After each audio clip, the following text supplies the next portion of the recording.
மகாதேவா. தென்னாடுடைய சிவனே போற்றி, எந்நாட்டவர்க்கும் இறைவா போற்றி. அருள்மிகு சுவாமி நெல்லையப்பர் அருள் தரும் காந்திமதி அம்பாள் திருக்கோயிலின் ஆணி தேரோட்ட திருவிழா இதோ இன்று முதல் தொடங்கிவிட்டது.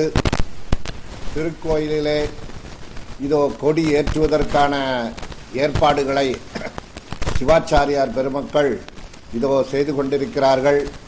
அற்புதமான அந்த திருக்கோயிலின் மேல் மாடத்திலே பறக்கக்கூடிய அந்த கொடியானது மிக அற்புதமாக இதோ சிவாச்சாரியார்கள் பக்த கோடி பெருமக்களுக்கு காட்டிக் கொண்டிருக்கிறார்கள்.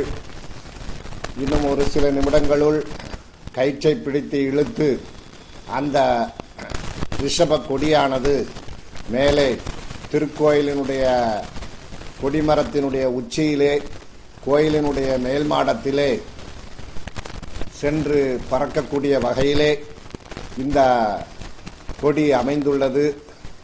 ஒவ்வொரு திருவிழாவின் போதும் திருவிழா தொடங்கிவிட்டது என்பது மக்களுக்கு தெரிய வேண்டும் என்பதற்காக அக்காலத்திலே திருக்கோயிலில் மேல் மாடத்திலே கொடியை ஏற்றினார்கள்.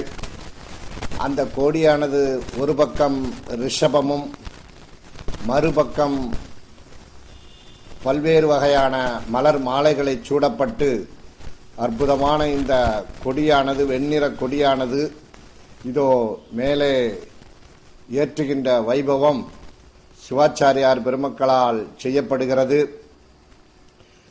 இன்று காலை 6 மணி முதல் 7:15 மணிக்குள்ளாக கொடியேற்றி கொடியினுடைய பீடத்திற்கு 16 வகை மூலிகையினாலே அபிஷேகம் செய்து பிறகு அந்த கொடிமரத்திற்கு மகா தீபாராதனை காட்டப்படும். அப்படிப்பட்ட ஒரு அற்புதமான இந்த ஆணி தேரோட்ட திருவிழாவினுடைய தொடக்கமாக கொடியேற்ற வைபவ நிகழ்ச்சியானது இதோ நடைபெற்றுக் கொண்டிருக்கின்றது.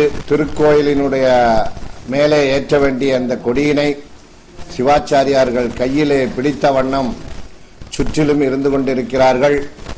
இதோ ஓதுவார் திருமுறை பாடல்களை ஞானசம்பந்தர் பெருமான் பாடிய மருந்தவை மந்திரம் என்று சொல்லப்படுகின்ற நமது திருநெல்வேலி திருப்பதிகத்தை அற்புதமாக ஓதுவார் அவர்கள் பாடிக்கொண்டிருக்கிறார்கள்.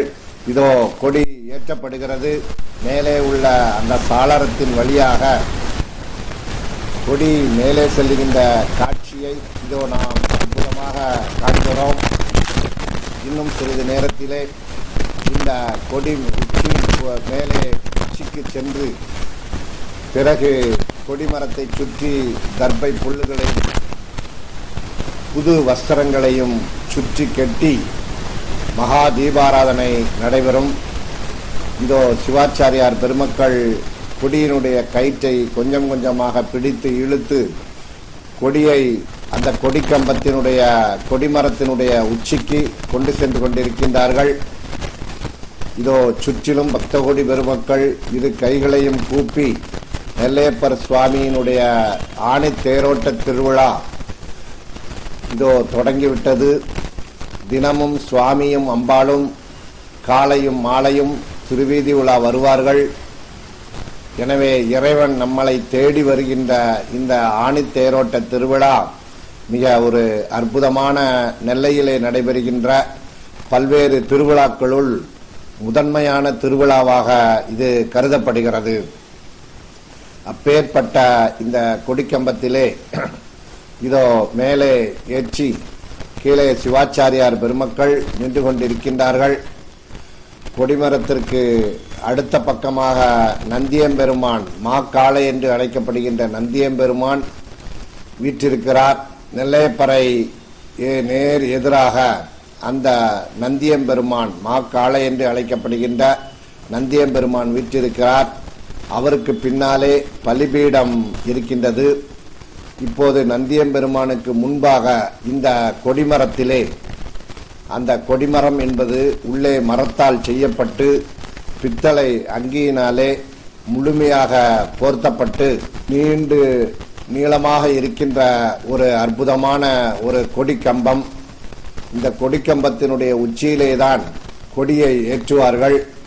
இதோ கொடி ஏற்றுகின்ற வைபவத்தை பக்த கோடி பெருமக்களோடு சுவாமி நெல்லையப்பரும் அருள் தரும் காந்திமதி அம்பாளும் சப்பரத்திலே பூர்ண புஷ்ப அலங்காரங்களோடு எழுந்தருளி இருக்கிறார்கள்.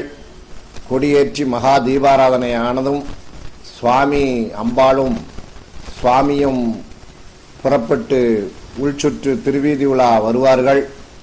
இதோ பக்த கோடி பெருமக்கள் அனைவரும் கொடிமரத்தை சுற்றிலும் கூட்டமாக நின்று கொண்டிருக்கின்றார்கள்.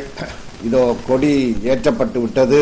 அந்த கொடியினுடைய கயிற்றை கொடிக்கம்பத்தை சுற்றிலும் சுற்றி சிவாச்சாரியார் பெருமக்கள் கொடிமரத்தை சுற்றி 6 சிவாச்சாரியார்கள் நின்று கொண்டு இதோ கொடிக்கம்பத்தினுடைய கயிறுகளை கொடியை சுற்றி வைத்துக் கொண்டிருக்கின்றார்கள். இதோ சப்பரத்தில் எழுந்தருளியுள்ள அம்பிகையினுடைய தோற்றம் பூர்ண புஷ்ப அலங்காரங்களோடு பொன்னிறமான நகைகளை அணிந்து கொண்டு கையிலே பூச்செண்டை வைத்துக்கொண்டு மக்களுக்கு அருள்பாலிக்கின்ற அந்த சுவாமி நெல்லையப்பருடைய துணைவியாரான அருள் தரும் காந்திமதி அம்பாள் பச்சை நிறமான சேலை கட்டி அற்புதமான காட்சிகளோடு மக்களுக்கு அருள்பாலித்து வருகிறார். இந்த நெல்லை தேரோட்ட திருவிழா என்பது தமிழர்தம் வாழ்வில் கோயில்களுக்கு முக்கிய இடம் இருக்கிறது. இத்திருக்கோயில்தான் பக்தி இயக்க காலகட்டங்களினுடைய மக்களுடைய கருவிகளாக இந்த திருவிழாக்கள் அமைகின்றன. திருநெல்வேலியின் நடு நாயகமாக அமைந்திருக்கின்ற சுவாமி நெல்லையப்பர் காந்திமதி அம்பாள் திருக்கோயில். இத்திருக்கோயில் சுமார் 1500 ஆண்டுகள் பழமையானது. திருஞான சம்பந்தரால் பாடல் பெற்றது. இக்கோயிலில் ஆணி பெரும் திருவிழாவும் ஐப்பசி திருக்கல்யாண திருவிழாவும் முக்கியமான திருவிழாவாக கொண்டாடப்படுகிறது. இதிலும் இந்த ஆணி பெரும் திருவிழா 45 நாட்கள் நடக்கும். மிக பெரும் திருவிழாவாகும். இவ்விழாவானது பிட்டாபுரத்தி அம்மன் கோயிலில் தொடங்குகிறது. மூத்த பிள்ளையார் திருவிழா, நால்வர் திருவிழா இவை முடிந்தவுடன் நெல்லையப்பருக்கு கொடியேறுகிறது. அப்பேற்பட்ட அந்த கொடியேற்றம்தான் இதோ தொடங்கிவிட்டது.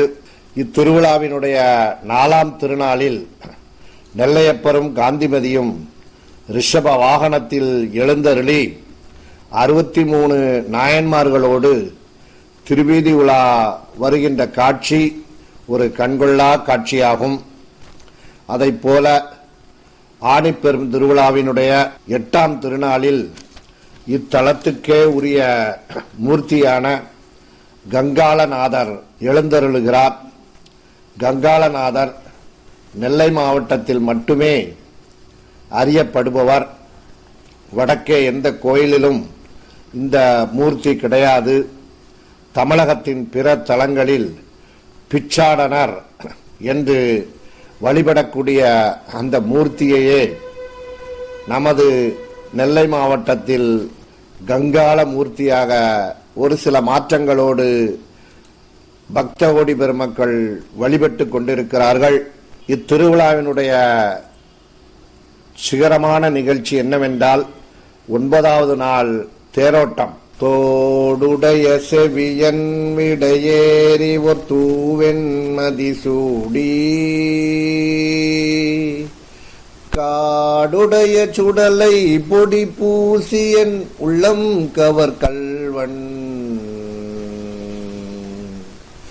ஏடுடைய மலரான் முனை நான் பணிந்தேத்த அருள் செய்த பீடுடைய பிரமாபுரம் மேவிய பெம்மானிவனன்றே பெம்மானிவனன்றே. ஞானசம்பந்தர் பாடிய முதல் பாடல், தேவார திருமுறையிலே பாடிய பாடல். அருள் தரும் காந்திமதி அம்பாள் திருக்கோயிலினுடைய ஆணிப்பெரும் திருவிழா கொடியேற்ற வைபவம் இதோ சீரோடும் சிறப்போடும் திருக்கோயில் வளாகத்திலே நடைபெற்றுக் கொண்டிருக்கின்றது. கொடிமர மேடையை சுற்றிலும் சிவாச்சாரியார் பெருமக்கள் நின்று கொண்டு வேத மந்திரங்களையும் ஓதுவா மூர்த்திகள் தேவார திருமுறை பாடல்களையும் பாடிக்கொண்டிருக்கின்ற காட்சியினை இதோ நாம் பார்க்கிறோம். பூக்களினாலே, பல்வேறு விதமான பூக்களினாலே கொடிமரத்திற்கு அர்ச்சனை செய்கின்ற காட்சியையும் பார்க்கிறோம். இன்னும் சற்று நேரத்திலே ஷோடச தீபாராதனை என்று அழைக்கப்படுகின்ற மகா தீபாராதனை கொடிமரத்திற்கு காட்டப்படுகிறது. இது முடிந்ததும் திருக்கோயிலிலே திருவிழா தொடங்கிவிட்டது என்பது பொருள். இன்றிலிருந்து தினசரி 10 நாட்களும் காலையும் மாலையும் சுவாமியும் அம்பாளும் பல்வேறு வாகனங்களிலே திருவீதி உலா வருகின்ற காட்சி ஒரு கண்கொள்ளா காட்சியாக இருக்கும். 9வது நாள், அதாவது ஜூலை 8ஆம் தேதி காலை தேரோட்டம் தொடங்குகிறது. இதோ திருக்கோயிலிலே அந்த அற்புதமான கொடிமரத்திலே மலர் மாலைகளை சூடி இதோ சிவாச்சாரியார் அர்ச்சனை செய்து கொண்டிருக்கின்றார். ரிஷப வாகனத்திலே அந்த எம்பெருமானும் பெருமாட்டியும் இருக்கின்ற காட்சியும் அந்த கொடிமரத்திற்கு ஷோடச தீபாராதனை என்ற மகா தீபாராதனை காட்டுகின்ற வைபவமும் இன்னும் ஒரு சில மணித்துளிகளுள் முடிந்து கொடியேற்ற வைபவம் நிறைவேற இருக்கிறது. பக்த கோடி பெருமக்கள் ஆங்காங்கே இருந்து உங்களுடைய இல்லங்களிலே இருந்து அற்புதமான இந்த காட்சியை நெல்லை மயூரி டிவி தொலைக்காட்சி நிறுவனத்தார் உங்களுடைய வீட்டினுடைய வரவேற்பறைக்கே கொண்டு வந்து காட்டிக் கொண்டிருக்கின்ற அற்புதமான நிகழ்வை பார்க்கிறோம்.